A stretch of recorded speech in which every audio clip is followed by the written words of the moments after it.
নমস্কার, কলিস কিচেনে সবাইকে স্বাগত জানাচ্ছি। আজ আলু পনির দিয়ে একটা নতুন রেসিপি বানাচ্ছি। সবসময় মটর পনির, আলু পনির বা পনির গ্রেভি এই সমস্ত রেসিপি বানিয়ে থাকি। আজ একটু অন্য ধরনের আলু পনিরের রেসিপি বানাচ্ছি। এর জন্য এখানে 2টা বড় সাইজের আলু আর 2টা টমেটো নিয়েছি। কিছু পরিমাণে পনির নিয়েছি।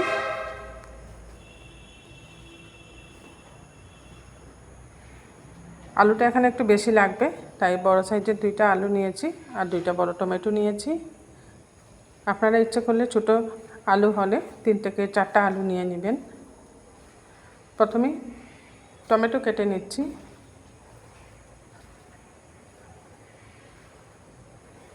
টমেটো বড় বড় করে কেটে নিচ্ছি।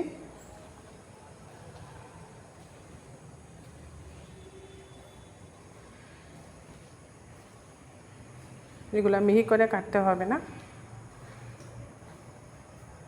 বড় বড় করে 2টা টমেটো কেটে নিলাম। এই যে দেখুন, এইভাবে বড় বড় করে কেটে নিয়েছি টমেটো 2টা। এবার একটা পিলার দিয়ে আলুর ছিলকা ছাড়িয়ে নিচ্ছি। আমার কাছে পিলার দিয়ে আলুর ছিলকা ছাড়াতে সুবিধে লাগে, তাই সবসময় আমি পিলারের সাহায্যে আলুর ছিলকা ছাড়িয়ে থাকি। যাদের এইভাবে পিলার দিয়ে আলুর ছিলকা ছাড়াতে অসুবিধে হয়, তখন আপনারা আলুর ছিলকা বটিতেও ছাড়িয়ে নিতে পারেন।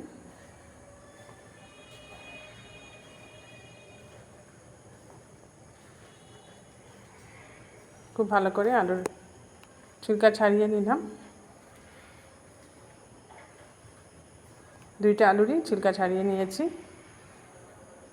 এবার আলুগুলোকে বড় বড় পিস করে কেটে নিচ্ছি।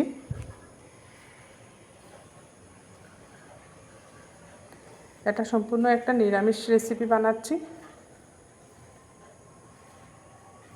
আর এই রেসিপিটা নিরামিষ খেতেই ভালো লাগে, আমিষ ভালো লাগবে না। এর মধ্যে পেঁয়াজ রসুন এগুলো দিয়ে বানালে টেস্টটা ভালো হবে না, তাই সম্পূর্ণরূপে নিরামিষ এই রেসিপিটা বানিয়ে আপনাদেরকে দেখাচ্ছি। আলুগুলো কেটে নিয়েছি বড় বড় করে, একটা ঝুড়িতে উঠিয়ে নিচ্ছি।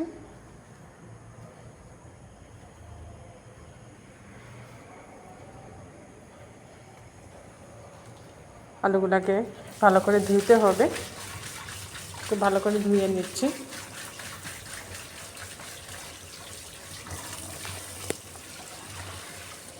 খুব ভালো করে ধুয়ে একটা প্রেসার কুকারে আলু সিদ্ধ করে নেব। প্রেসার কুকারের মধ্যে প্রথমে আলু দিয়ে দিলাম। এবার পরিমাণ মতো জল দিয়ে দিচ্ছি।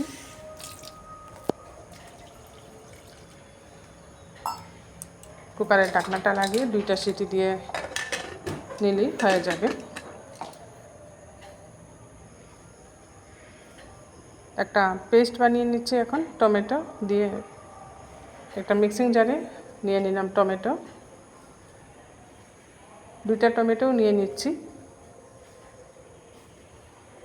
সাথে দিয়ে দিচ্ছি আদা কুচি।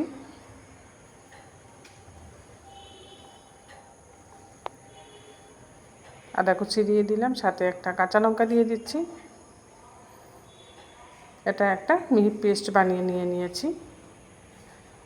দেখুন, একটা মিহি পেস্ট হয়ে গেছে। এবার আগে থেকে 4 মগজ আর কাজু বাদাম ভিজিয়ে রেখেছিলাম, সফট হয়ে গেছে। টমেটো পেস্ট করার ওই মিক্সিং জারে 4 মগজ আর কাজু বাদামটা দিয়ে এটাকেও মিহি পেস্ট করে নিচ্ছি।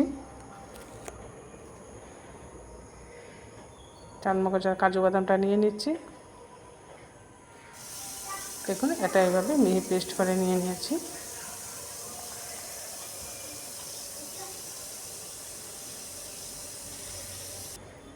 ওইদিকে আলু সিদ্ধ হয়ে গেছে। প্রেসার কুকার থেকে আলু এখন আমি একটা বাটিতে নিয়ে নিচ্ছি।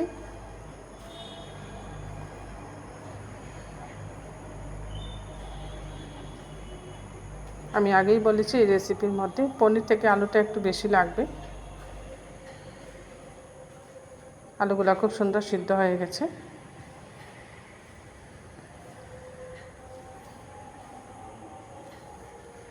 এবার একটা চামচের সাহায্যে আলুগুলোকে স্ম্যাশ করে নিচ্ছি। খুব গরম, তাই চামচের সাহায্যে আমি স্ম্যাশ করে নিচ্ছি।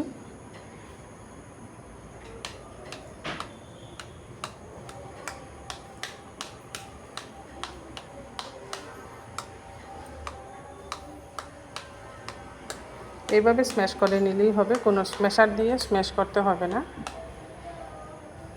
আলুটা স্ম্যাশ করে নিলাম। আলুটা একটু ঠান্ডা হয়ে যাক, তাই আলুর মধ্যে এখন গুঁড়া মশলাগুলো দিয়ে দিচ্ছি। প্রথমে দিয়ে দিলাম হলুদের গুঁড়া, আর দিচ্ছি এখানে জিরে গুঁড়া,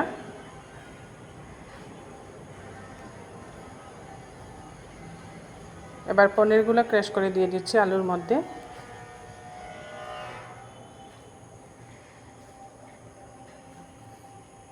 এভাবে পনিরগুলোকে ক্র্যাশ করে আলুর মধ্যে দিয়ে দিচ্ছি, এতে করে আলু পনিরের বলটা খুব সুন্দর হবে।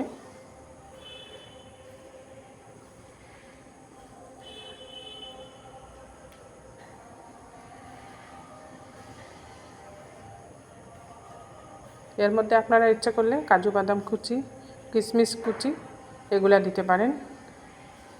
আমি আর কিছু দিচ্ছি না, শুধু আলু আর পনির দিয়েই বানাচ্ছি। পরিমাণ মতো লবণ দিয়ে দিয়েছি প্রথমে, আর সামান্য চিনিও দিয়ে দিয়েছি।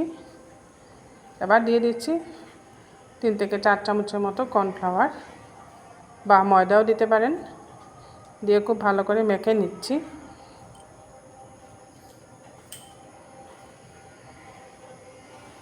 এইভাবে খুব ভালো করে মাখতে হবে।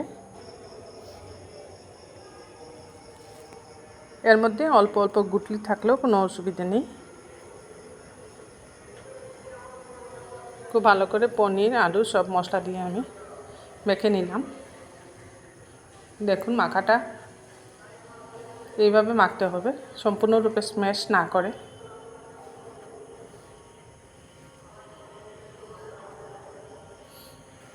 এইভাবে একবার আলু পনির দিয়ে এই নতুন রেসিপিটা বানিয়ে দেখবেন, দারুণ লাগে খেতে।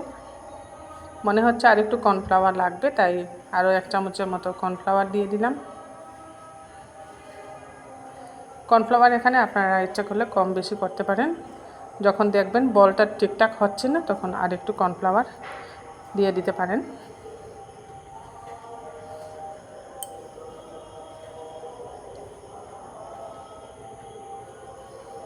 আমার এই পনিরের নতুন রেসিপিটা আপনাদের ভালো লাগলে বানিয়ে খাবেন, কমেন্টে জানাবেন এর টেস্টটা কীরকম লাগলো আপনাদের। মেখে নিয়েছি খুব সুন্দরভাবে। এবার হাত ধুয়ে পরিষ্কার করে হাতে সামান্য ঘি লাগিয়ে নিচ্ছি। ঘি লাগিয়ে এগুলা বল বানাতে সুবিধে হবে, যেহেতু বলগুলা অনেক সফট, হাতের মধ্যে লেগে যায় বানানোর সময়।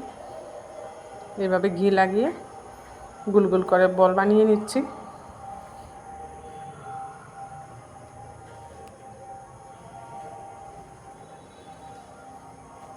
এরকম সফটই থাকবে।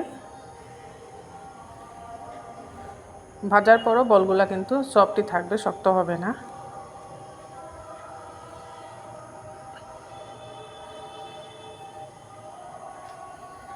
এভাবে অল্প অল্প করে নিয়ে সবগুলা বল আমি বানিয়ে নিচ্ছি। গ্যাসে একটা কড়াই বসিয়ে দিয়েছি, এর মধ্যে দিয়ে দিচ্ছি রিফাইন্ড অয়েল। এগুলো ডুবো তেলে ভাজবো না, শ্যালো ফ্রাই করব, তাই অল্প তেল দিয়েছি। প্রথমে একটা দিয়ে দেখে নিচ্ছি ফেটে যাচ্ছে কি না। না ফাটলে 4-5টা একসাথে এইভাবে ভেজে নেওয়া যায়। ভাজার সময় ইচ্ছে করলে কর্নফ্লাওয়ারের একটা কোট বাইরের দিকে লাগিয়ে নিতে পারেন। আমি কিন্তু একটা কর্নফ্লাওয়ারের কোট বাইরের দিকে লাগিয়ে নিয়েছি, এতে করে বাইরের দিকটা খুব সুন্দর মুচমুচে হবে। এগুলাকে একটু লাল লাল করে ভাজতে হবে। বাইরের সাইডটা শক্ত হবে, ভিতরটা একদম সফট থাকবে।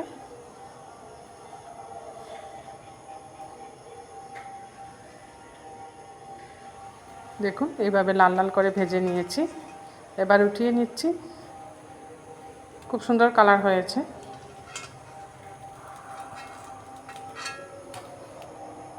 সবগুলা বল এইভাবে উঠিয়ে নিলাম। ওই তেলের মধ্যে আরও 1 চামচের মতো রিফাইন্ড অয়েল দিয়ে দিয়েছি। ফোড়নে দিচ্ছি আস্ত জিরে,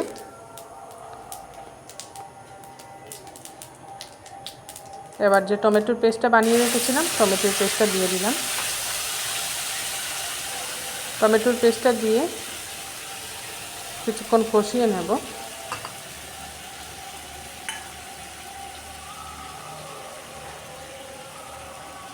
পরিমাণ মতো লবণ দিয়ে দিচ্ছি এর মধ্যে। এই রেসিপিটা কিন্তু ঝাল ঝাল হবে না, একটু মিষ্টি মিষ্টি হবে। পনিরের এই সমস্ত রেসিপি একটু মিষ্টি মিষ্টি ভালো লাগে। এবার ভালো করে কষিয়ে নিচ্ছি।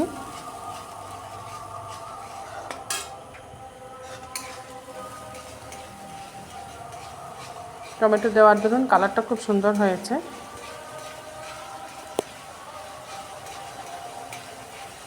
পাশেই কীর্তন হচ্ছে, তাই আমার ভয়েস ওভারের সাথে সাথে কীর্তনের আওয়াজও শোনা যাচ্ছে।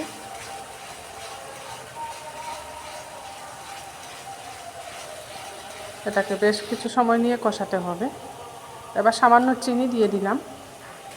টমেটোর মধ্যে কিছুটা হলেও টক ভাব থাকে, তাই সামান্য চিনি দিয়ে দিয়েছি, এটা ব্যালেন্স হয়ে যাবে। এবার এর মধ্যে গুঁড়া মশলাগুলো দিয়ে দিচ্ছি। প্রথমেই দিয়ে দিচ্ছি হলুদের গুঁড়া, জিরে গুঁড়া, ধনে গুঁড়া, এখানে লাল লঙ্কার গুঁড়া দিচ্ছি না। সব মশলা দিয়েও আরও কিছুক্ষণ কষাতে হবে।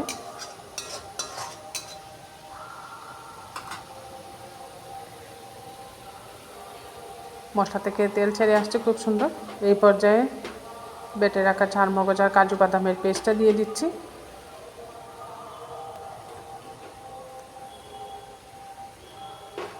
একটু সময় নিয়ে ধৈর্য সহকারে মশলাটাকে খুব সুন্দরভাবে কষিয়ে এই রেসিপিটা বানালে খেতে দুর্দান্ত লাগে।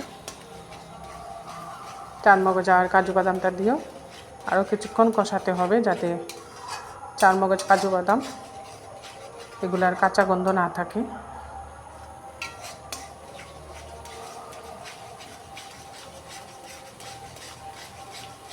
এখানে গ্যাসের হিটটা মিডিয়ামে রেখেই কষাতে হবে, তা না হলে যেহেতু কাজু দিয়েছি এর মধ্যে নিচে লেগে যেতে পারে।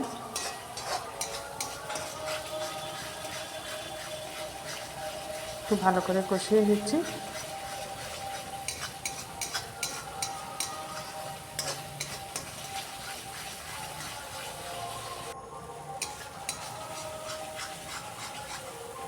মশলা থেকে তেল ছেড়ে আসছে আর কড়াই থেকেও মশলাটা ছেড়ে আসছে, তখনই বুঝতে হবে কষানোটা সুন্দর হয়ে গেছে।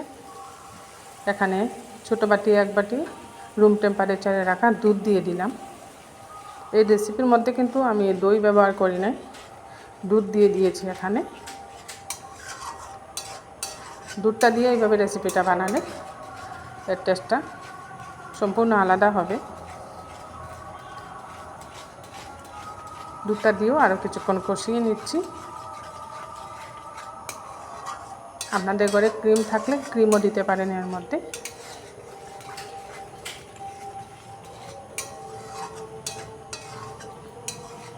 দুধটা দিয়েও খুব সুন্দর কষিয়ে নিচ্ছি। আরও একবার দেখুন তেল ভেসে উঠছে উপর দিকে।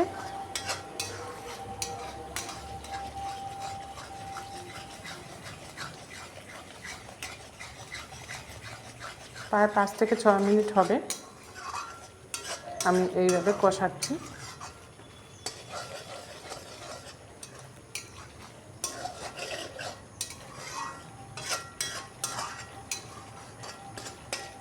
খুব সুন্দর কষানো হয়েছে মশলাটা, মশলা থেকে খুব সুন্দর তেল ছেড়ে আসছে। দুধ, টমেটো সবগুলা খুব সুন্দরভাবে কষিয়ে নেওয়ার পর দিয়ে দিচ্ছি এখানে সামান্য জল। জল কিন্তু আরও একটু দিতে হবে, গ্রেভিটা একটু বেশি রাখতে হবে, যেহেতু এর মধ্যে আলু পনিরের বলগুলা দেব, এগুলা গ্রেভি অনেকটা টেনে নেবে। খুব ভালো করে ফুটে উঠছে। এইভাবে খুব ভালো করে ফুটিয়ে নিতে হবে। যখন এইভাবে খুব ভালো করে ফুটে উঠবে তখন এর মধ্যে সামান্য কসুরি মেথি দিয়ে দিয়েছি। কসুরি মেথিটা দিয়েও আর একটু সময় আমি ফুটিয়ে নিচ্ছি, এতে করে কসুরি মেথির গন্ধটা খুব সুন্দর যাবে গ্রেভির মধ্যে।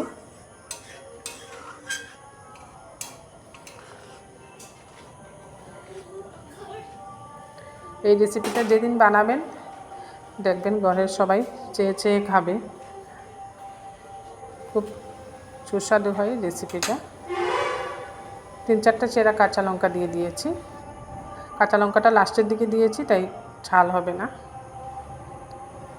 একটা সার্ভিং প্লেটে পনিরের বলগুলো সাজিয়ে নিচ্ছি। আর যখন গ্রেভিটা ঠান্ডা হবে তারপর পনিরের বলের উপরে গ্রেভিটা দিতে হবে, তা না হলে পনিরের বলগুলো একদম গলে যাবে। দেখুন গ্রেভিটা ঠান্ডা হয়ে গেছে, আর গ্রেভিটা এখন পনিরের বলের উপর দিকে দিয়ে দিচ্ছি। আমার এই নতুন পনির রেসিপিটা যারা ফেসবুক থেকে দেখছেন ফেসবুক পেজটা ফলো করে নেবেন, আর যারা ইউটিউব থেকে দেখছেন কলিজ কিচেনটা সাবস্ক্রাইব করে নেবেন, আর পাশে থাকা বেল আইকনটা প্রেস করবেন, এতে করে যখনই এরকম নতুন নতুন রেসিপি আপলোড করি সাথে সাথে নোটিফিকেশনটা পেয়ে যাবেন। খুব সুন্দরভাবে সাজিয়ে নিলাম।